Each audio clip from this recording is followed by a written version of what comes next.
Mateus capítulo 5. Eu quero ler com você o início das bem-aventuranças. Hoje nós chegamos ao nosso segundo tópico das bem-aventuranças. Nós iniciamos a série do Sermão do Monte semana passada e eu quero continuar até o final deste ano, porque Mateus capítulo 5, 6 e 7 é espetacular e há muitas lições que nós precisamos aprender aqui. Então o texto diz assim: ao ver as multidões, Jesus subiu ao monte, ele se assentou e os seus discípulos se aproximaram dele.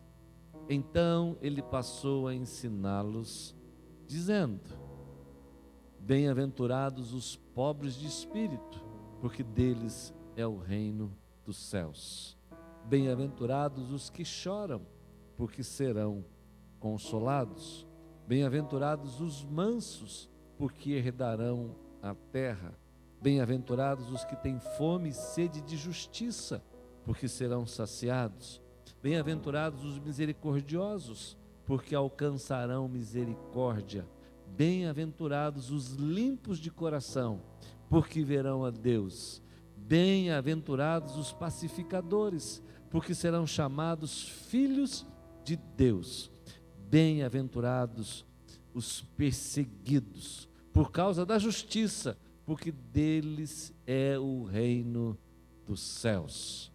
Bem-aventurados são vocês, quando por minha causa os insultarem e os perseguirem, e mentindo disserem todo mal contra vocês. Alegrem-se e exultem, porque grande é a recompensa nos céus, pois assim perseguiram os profetas que viveram antes de vocês. Louvado seja o Senhor. Esse texto é lindo, é uma poesia, é uma palavra poderosíssima do Senhor Jesus. E hoje nós vamos ficar no versículo 4, quando o Senhor Jesus diz assim aos seus discípulos: bem-aventurados os que choram, porque serão consolados. Nós já falamos um pouquinho, mas eu quero retornar só para que você lembre-se e grave isso no seu coração, que o Sermão do Monte, ele é a nossa constituição, ele é a constituição do povo de Deus. Aqui neste sermão o Senhor Jesus está nos ensinando acerca das leis do reino do Senhor. Como é que nós devemos nos relacionar uns com os outros, como é que nós devemos viver em família, como é que nós devemos viver na igreja, na sociedade. Nós estamos o tempo todo nos relacionando conosco mesmo, com as pessoas, e nós nos relacionamos também com Deus. E a palavra está nos ensinando acerca dos valores do reino de Deus. Nós já aprendemos também, e vimos a semana passada, que Jesus está ensinando aos seus discípulos. Ele não está falando aos gentios, ele não está falando aos judeus do Velho Testamento, ele está falando aos seus discípulos, e ele está ensinando aquela multidão, e ele vai falando acerca da natureza do reino. E a semana passada nós vimos que ele fala sobre bem-aventurado os humildes de espírito, ou os pobres de espírito, como o texto diz. Hoje nós vamos ver o verso 4, bem-aventurados os que choram. Meu irmão, esse é um texto que às vezes a gente fica pensando sobre ele e parece até ridículo ouvir o que Jesus está dizendo para a gente. Bem-aventurados os que choram. Porque se há uma coisa que o mundo não quer, é chorar. Porque para o mundo, bem-aventurado, e a palavra bem-aventurado no grego é makarios, e significa feliz. Feliz não é aquele que chora, porque Jesus está dizendo feliz é aquele que é infeliz. E não é esse o sentido que o mundo entende. E nós precisamos entender também o que é que o texto está dizendo. Jesus está dizendo bem-aventurados os que choram. Felizes os que choram. Como? O homem sem Cristo, o homem sem Deus, o homem que não crê nas Escrituras, ele jamais vai entender isto. Por isso que o Sermão do Monte é um novo código de conduta para aqueles que são do Senhor, para mim e para você. Então, nesse texto, Jesus está dizendo assim, ó, bem-aventurados que choram. Mas que tipo de choro é esse? Não é um choro por coisas triviais. Você perdeu o emprego, então você chora. Um ente querido partiu, então você chora. Nós choramos por estas coisas, mas não é esse tipo de choro natural. O que o Senhor Jesus está dizendo aqui, que bem-aventurado, que feliz são os que choram, é um choro espiritual.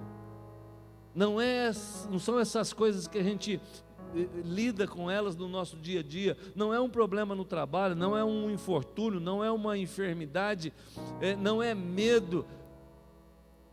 Todas estas coisas às vezes trazem choro ao nosso coração, mas não é esse tipo de choro que o Senhor está falando aqui com a gente. Então, o que é que Ele está nos ensinando? O choro que Jesus está se referindo aqui é o choro da contrição, do arrependimento, é o choro da consciência de quem nós somos, de quem Deus é o choro do entendimento e da revelação de qual é o estado que vivemos, qual é o nosso presente, como foi o nosso passado e como será o nosso futuro. É o choro quando nós entendemos o que é ser alguém, o que é viver a humanidade e o que é que está nos aguardando. Como é que nós estamos vivendo? É o choro da consciência, do arrependimento, do pecado e de um mundo tão injusto que a gente está vivendo. E quando nós pensamos no que o Senhor está dizendo, nós temos que não só pensar no que Ele disse, mas nós temos que olhar para como Ele viveu. Porque a Bíblia Sagrada nos diz que o Senhor Jesus, Ele é o nosso modelo em todas as coisas. Jesus é o nosso modelo. Portanto, se Ele é o nosso modelo, Ele é digno de ser imitado. Nós temos que imitá-lo. Tudo o que Jesus faz, vive e disse, nós devemos fazer também. Então, se Jesus é o nosso modelo, veja o que Paulo escreve lá em Romanos. Abra a sua Bíblia rapidamente comigo em Romanos capítulo 8, porque Jesus é o nosso modelo. Então Paulo diz assim, no capítulo 8, a partir do verso de número 29, está escrito: pois aqueles que Deus de antemão conheceu, Ele também predestinou para serem conforme a imagem de seu Filho, a fim de que Ele seja o primogênito entre muitos irmãos. Olha só, o que é que o Senhor está dizendo aqui? Jesus é o nosso modelo, e Ele está dizendo que nós devemos ser conforme a sua imagem. Entre muitos irmãos, Ele é a primícia do que morreu e ressuscitou. Então Jesus é a nossa imagem, Ele é o nosso modelo. Se Ele é o nosso modelo, nós devemos fazer o que Ele fez.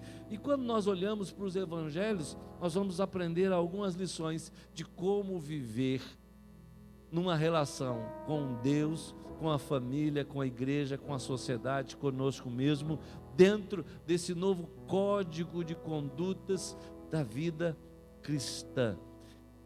Olha, nós olhamos para a Bíblia, examinando a vida do Senhor Jesus, e nós vemos algumas expressões dos evangelistas.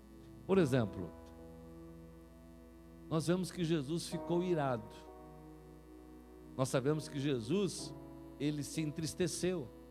Nós sabemos que Jesus, Ele teve fome e sede.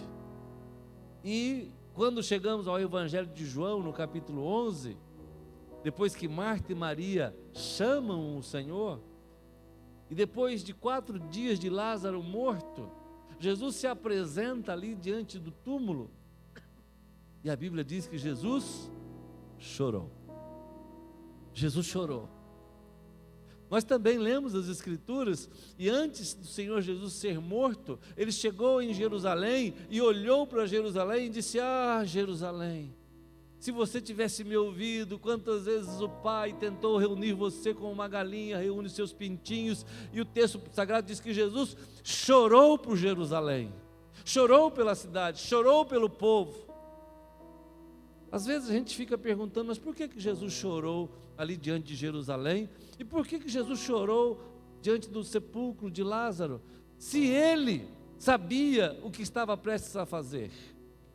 Lázaro iria ressuscitar em alguns segundos, porque Jesus estava ali diante do sepulcro, e quando nós lemos o texto sagrado, nós aprendemos que Jesus grita: Lázaro, vem para fora! E Jesus manda remover a pedra, e aquele que estava morto há 4 dias, reviveu. Mas é interessante que o texto diz que Jesus chorou. Por quê? Porque quando olhamos para o Evangelho todo e olhamos para as Escrituras Sagradas, para os ensinamentos do apóstolo Paulo, para as cartas de João, de Pedro, quando olhamos para a Bíblia como um todo, nós entendemos que Jesus chorou por uma razão. Porque ele viu ali o domínio do pecado sobre toda a humanidade. Ele viu o que o pecado estava fazendo. Ele viu que na vida de Lázaro o próprio pecado trouxe a sentença da morte. E ele olhou para Jerusalém e viu o seu próprio povo, que fora criado para resplandecer a glória de Deus. O próprio povo, chamado povo de Deus, não o recebe como Deus, mas o rejeita e o crucifica. Ele chora por causa do pecado do coração do homem, da natureza humana, da maldade, da malignidade, de tudo que existe dentro do coração do homem. Jesus chora. Nós não vemos nenhum versículo nas Escrituras, e olha o que eu vou dizer para você, cuidado, não me entenda mal. Nós não vemos nenhum texto das Escrituras, a Bíblia dizendo assim: e Jesus deu uma grande gargalhada. Nós não vemos. Vemos Jesus chorou. Então você diz: ah, pastor, então Jesus não ria? Claro que não estou dizendo isso. Jesus participou de festas de casamento, Jesus estava com seus discípulos, Jesus estava sempre cercado de crianças, as crianças o amavam. Jesus era uma pessoa dócil, amável, né? Mas a Bíblia não registra que Jesus riu, gargalhou, mas a Bíblia registra que Jesus chorou. Quando nós olhamos para esses detalhes das Escrituras, nós começamos a entender algumas coisas. O profeta Isaías, 800 anos antes do Senhor Jesus vir ao mundo, Isaías no capítulo 53, ele profetiza o Messias, ele fala acerca de como o Messias seria. E como é que Isaías chama o Senhor? Homem de dores. Homem de dores. Homem que sabe o que é sofrer e padecer. Isaías diz: nele não havia formosura e nem beleza. Isaías começa a deixar algumas marcas de como é que seria o Messias. Homem de sofrimento. É interessante que numa conversa, no capítulo 12 de Lucas, quando Jesus está conversando com os fariseus e falando: olha, Abraão me viu e se alegrou comigo. E aí os fariseus disseram: mas como? Como? Você não tem ainda nem 50 anos e está dizendo que Abraão te viu? É óbvio que Jesus estava falando acerca de quem ele era. Ele diz: eu sou o que sou. E ele está dizendo: antes de Abraão eu já era, no sentido eu já sou, porque eu é que criei Abraão, porque eu sou antes de Abraão. Mas o detalhe aqui é que os fariseus dizem que Jesus não tem nem 50 anos. Na verdade, Jesus estava começando o ministério dele e tinha 30, 31, porque Jesus morre aos 33. Portanto, a aparência de Jesus não era às vezes uma aparência de 30, 33 ou 35, talvez a aparência de Jesus fosse uma aparência de um homem mais velho, até por causa das dores, do sofrimento. Jesus talvez não vivesse gargalhando, mas Jesus disse que ele chorou diante de Lázaro. Meu irmão e minha irmã, o choro de Jesus é por causa da condição do homem. Então, quando nós olhamos para Jesus como nosso modelo, nós também olhamos para a Bíblia e vamos para a vida de um dos grandes homens das Escrituras, que é o apóstolo Paulo. Quando você vai para a vida do apóstolo Paulo, o apóstolo Paulo aqui em Romanos, ele nos escreve algumas coisas que devem nos ensinar a olhar para nós mesmos. Porque o choro que traz bem-aventurança, o choro que traz alegria, o choro que traz felicidade, não é o choro de um problema de trabalho, de um problema familiar, de um problema corriqueiro. Esses sempre nós os teremos. Mas é o choro que o apóstolo Paulo escreve aqui, quando ele diz assim, olha, a partir do verso 14, 15, Paulo diz assim: porque nem mesmo compreendo o meu próprio modo de agir, pois não faço o que prefiro, sim o que detesto. Ora, se faço o que não quero, concordo com a lei que é boa. Neste caso, quem faz isso já não sou eu, mas o pecado que habita em mim, porque eu sei que em mim, isto é, na minha carne, não habita bem nenhum, pois o querer o bem está em mim, mas não o realizá-lo. Porque não faço o bem que eu quero, mas o mal que não quero, esse faço.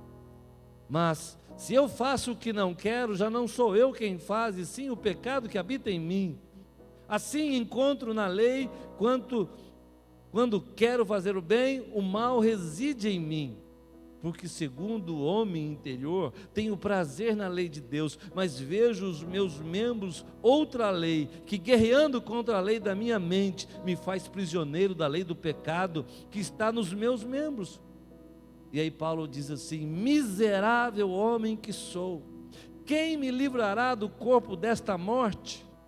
Graças a Deus por Cristo Jesus nosso Senhor, de maneira que eu, de mim mesmo, com a mente sou escravo da lei de Deus, mas segundo a carne sou escravo da lei do pecado. O que é que Paulo está dizendo aqui para a gente? O que este capítulo nos ensina acerca desse choro da bem-aventurança? Se o que Jesus está dizendo, bem-aventurado o que chora, não tem nada a ver com o choro da perda, da morte, da situação financeira, de um problema de trabalho, se não tem nada a ver com isso, tem a ver com o quê? Com a nossa condição espiritual, com a nossa luta espiritual. O que o apóstolo Paulo está dizendo aqui é: eu sou um pobre, miserável pecador, quem é que pode me ajudar? É este conflito, é essa visão que nós precisamos ter de quem nós somos, de quem Deus é, que vai nos levar ao choro, ao pranto, ao desespero, às vezes, de dizer como o apóstolo Paulo diz aqui: meu Deus, quem me livrará? Quem me livrará do peso do pecado e desta morte? Quando nós vemos o profeta Isaías, no capítulo 6, porque todo o início do livro do profeta Isaías, Isaías começa a condenar a maneira como o povo de Israel está vivendo. Ele diz que as chagas da planta dos pés ao alto da cabeça, ele diz que o boi conhece o seu dono, mas o seu povo de Deus não conhece o Senhor. Ele está dizendo ali do que Deus está lhe mostrando. Mas chega no capítulo 6, quando ele entra no templo, no ano da morte do rei Uzias, ele tem uma visão do Senhor. Ele vê os querubins, ele vê aquela casa cheia de fumaça, ele vê a glória de Deus. Então ele cai de joelhos e diz: ai de mim, que sou pecador. Habito no meio de um povo de impuros lábios, mas os meus lábios também são impuros. Ai de mim! E Isaías chora. Quando Paulo diz: miserável homem que sou, quem me livrará do corpo desta morte? Paulo chora. Quando nós estamos diante de Deus e reconhecemos a santidade de Deus, a pureza de Deus, o amor de Deus, a graça de Deus, quando nós olhamos para a lindeza que Deus opera na vida da gente, quando nós olhamos para estas coisas, nós caímos de joelhos e choramos, porque nós entendemos quem nós somos. quando nós percebemos como Deus nos chama para viver e como deveríamos viver e como estamos vivendo, nós também choramos. E é esse choro por causa da nossa própria natureza é que será consolado. Quando Jesus diz, bem-aventurados que choram, porque eles serão consolados, não é o choro pela perda de alguém, não é o choro por falta de dinheiro, não é o choro por causa de uma enfermidade, não é o choro por causa de um filme triste, não é o choro porque você viu alguém só passando fome. É o choro que vem de dentro da alma da gente, porque nós reconhecemos que nós somos pecadores e que em nós mesmos e em ninguém há livramento, perdão e salvação, senão na bendita pessoa do Messias, do Salvador, do Rei Jesus. Capítulo 8, Paulo diz assim: agora, pois, já não existe nenhuma condenação para os que estão em Cristo Jesus, porque a lei do Espírito da vida em Cristo Jesus livrou você da lei do pecado e da morte. Paulo está dizendo o que Jesus já havia dito. Olha, quando você se deparar com você mesmo e perguntar-se a si mesmo, por que eu sou assim? Por que eu tenho tanto acessos de raiva? Por que o meu temperamento é tão ruim? Por que às vezes eu fico tão violento? Por que eu tenho tanta inveja, tantos ciúmes? Por que muitas vezes ao meu coração sobe tantos pensamentos maldosos? Por que eu me sinto às vezes tão sujo? Porque parece que às vezes o pecado está agarrado em mim e não me solta. Por que eu quero fazer aquilo que não é bom e faço aquilo que não é bom, mas aquilo que é bom e que a minha mente deseja eu não faço? Por que essas coisas acontecem comigo? Porque o corpo do pecado, ele vem com o único propósito de nos destruir.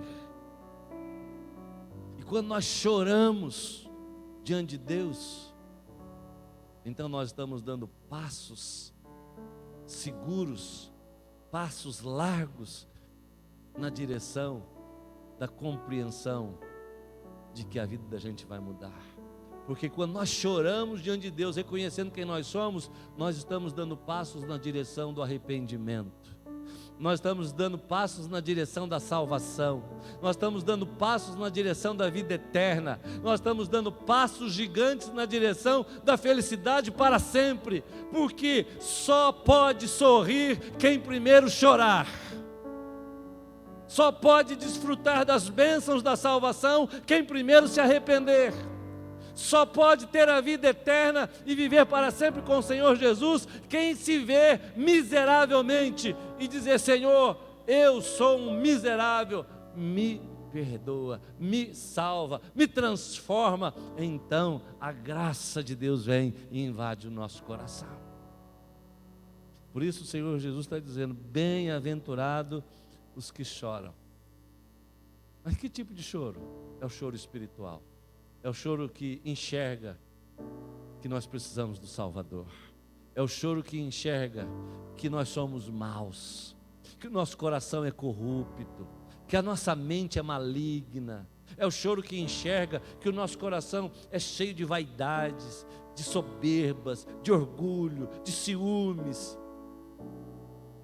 É o choro que nos leva aos pés de Jesus, e é o choro que nos faz pedir perdão, é o choro que nos faz reconhecer que nós precisamos do Salvador, é o choro que nos faz clamar por socorro.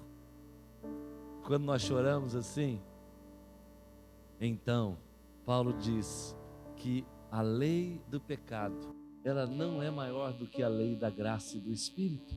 E então quando você chora assim, o Senhor Jesus vem e te abraça, te perdoa, te salva, transforma a sua vida, e então você vai.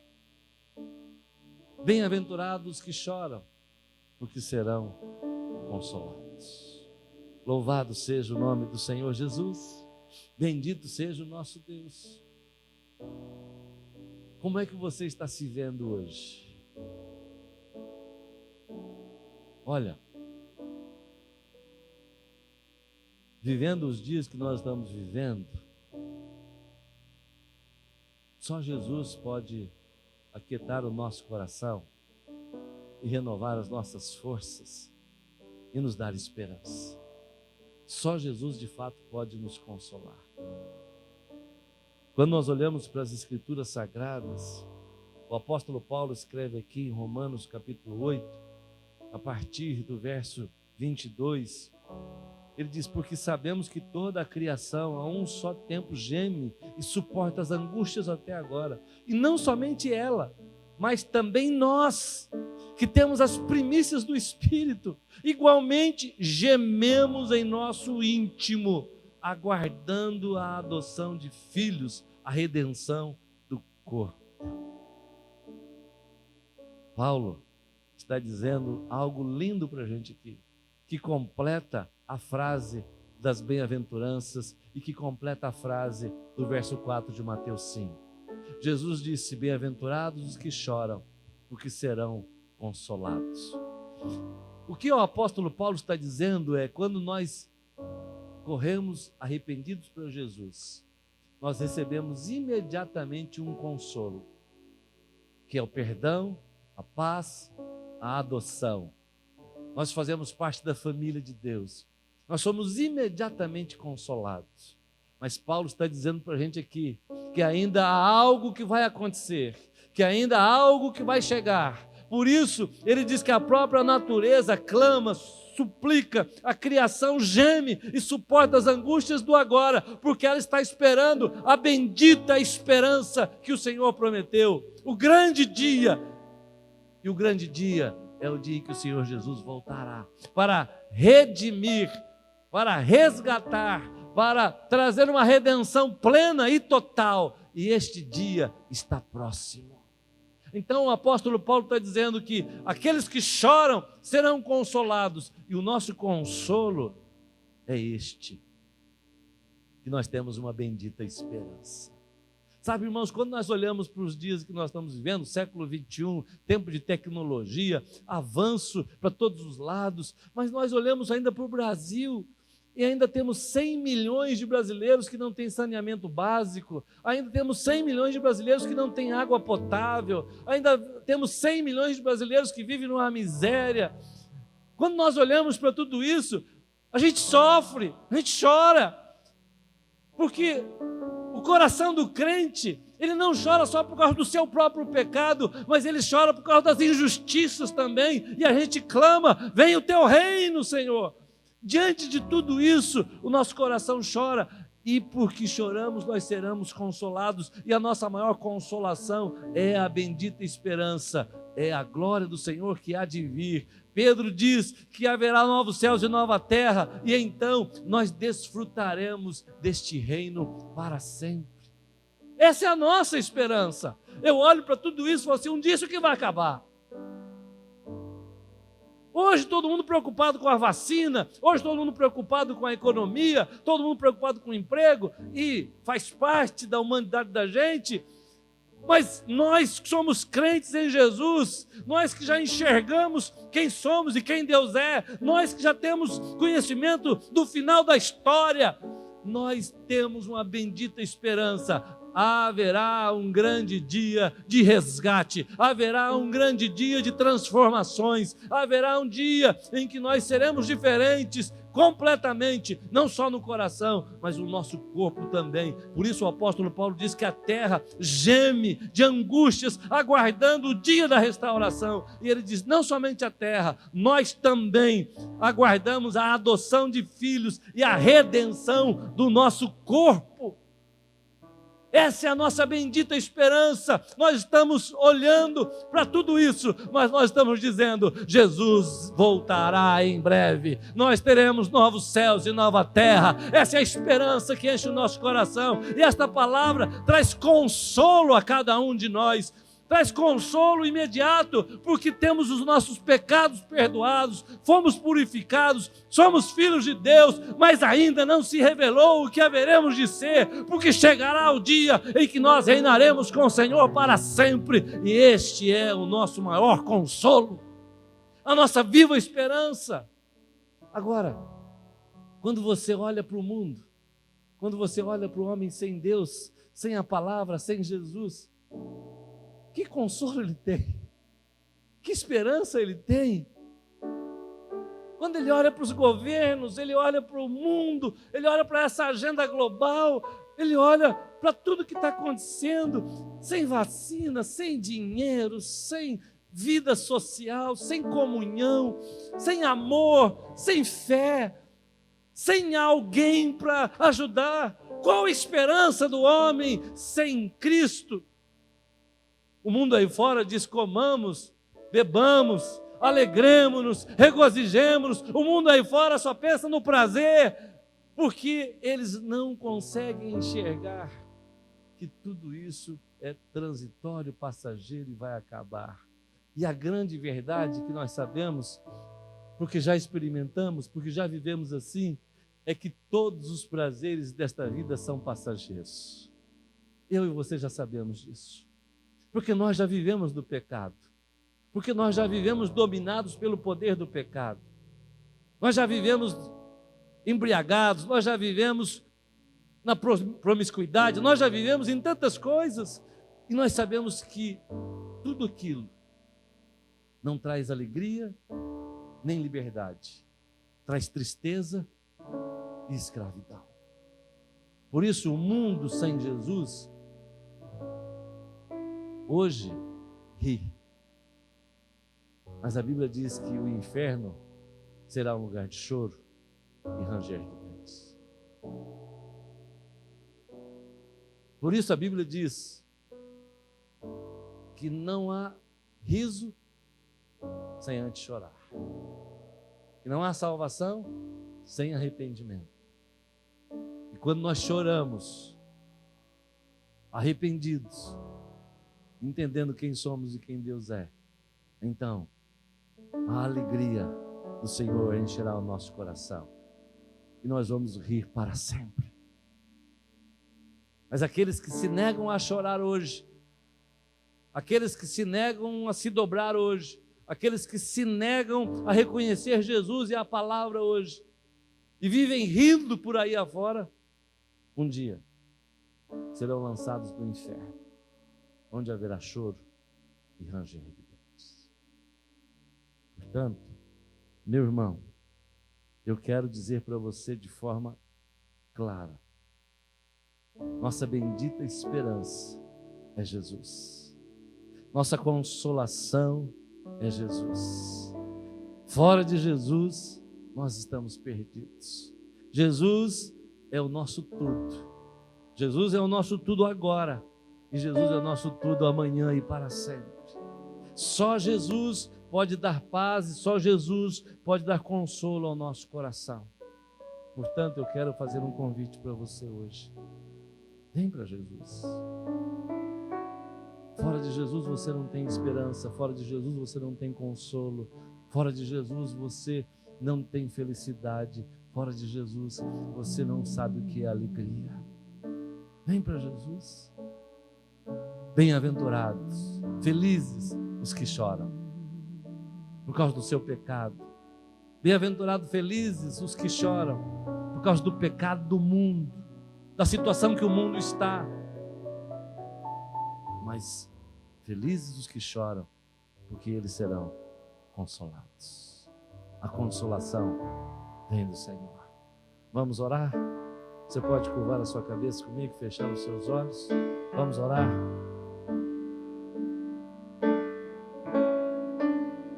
Quando eu chorar, vou me lembrar que até aqui tua mão me sustentou. Digo a minha alma, espera em Deus, pois ainda o louvarei, eu o louvarei. Quando eu chorar, vou me lembrar que até aqui tua mão me sustentou. Digo a minha alma, espera em Deus, Jesus ainda o louvarei, eu o louvarei. Ó Pai, louvado seja o teu nome, bendito seja o Senhor. Pai, o apóstolo Paulo diz que há tristezas que vêm segundo a carne, mas há tristezas que são produzidas pelo Senhor. Bendito seja o teu nome, bendito seja o Senhor, que provoca no nosso coração as tristezas que partem do Senhor, que vêm do Senhor, para nos quebrantar, para nos fazer enxergar, para nos dar entendimento de que nós precisamos do perdão, da graça, da salvação. Hoje de manhã, Senhor, nós entregamos nas Tuas mãos a nossa vida, a nossa casa, a igreja, o Teu povo, e nós rogamos, Pai, que o Senhor esteja trabalhando no nosso coração, para que o tempo todo nós possamos enxergar quem Tu és e quem nós somos, e o tempo todo nós estejamos guiados e dirigidos pelo Teu Santo Espírito, chorando aos Teus pés, chorando diante do Senhor, por causa dos nossos erros, das nossas falhas, dos nossos pecados, chorando por causa da cegueira deste mundo, chorando porque milhões e milhões de pessoas estão amarradas, são cativas, chorando, como o Senhor chorou por Jerusalém, como o Senhor chorou no túmulo de Lázaro, chorando, para que o nosso choro traga arrependimento e o nosso choro traga consolação. Bem-aventurados os que choram, porque serão consolados. Pai, nós oramos agradecidos, no nome de Jesus, o nosso Senhor. Amém. Amém.